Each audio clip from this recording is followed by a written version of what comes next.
महाराष्ट्रावर दुष्काळाचं महासंकट.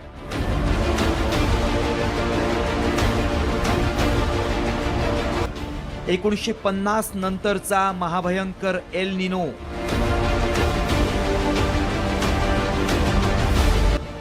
हाहाकार माजणार, बळीराजा कोलमडणार.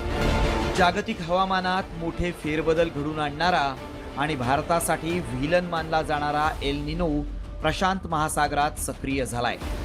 अमेरिकेच्या नोआ या नामांकित हवामान संस्थेच्या क्लायमेट प्रेडिक्शन सेंटरनं यावर शिक्कामोर्तब केलंय.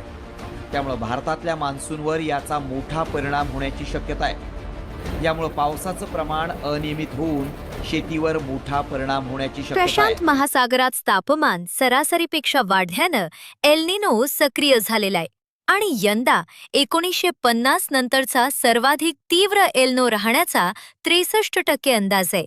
भारतात मॉन्सूनवर विपरीत परिणाम होऊन पाऊस कमी किंवा अनियमित पडू शकतो. तर फेब्रुवारी 2027 पर्यंत एल्नोचा प्रभाव राहण्याची 90% शक्यता आहे. एल निनोमुळे 2027चा उन्हाळा अत्यंत तीव्र राहण्याचाही अंदाज आहे. एल निनोत सावट जे आहे ते जाणवते. मुख्यमंत्र्यांनी पत्रकार परिषद घेतली. काय सगळी परिस्थिती असणार आहे राज्यात जाणून घेऊयात.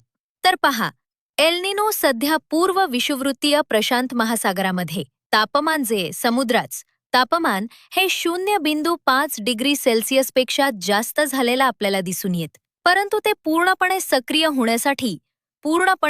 होण्यासाठी जुलैपर्यंत आपल्याला वाट बघावी लागेल आणि जुलै नंतर त्याचा इम्पॅक्ट जो आहे तो भारतीय मॉन्सूनवर आपल्याला दिसून येईल.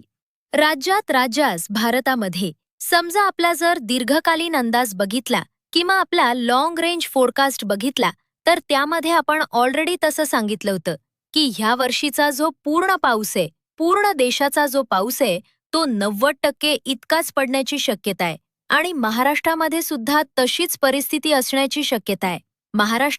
महाराष्ट्रात सुद्धा सरासरीपेक्षा कमीच पाऊस पडेल असं सांगितलं गेलं. मॉन्सूनचा जो प्रवास आहे उत्तरेकडचा तो जरा थांबलेला आहे. त्यामुळे अजून आपल्याला काही दिवस वाट बघावी लागेल.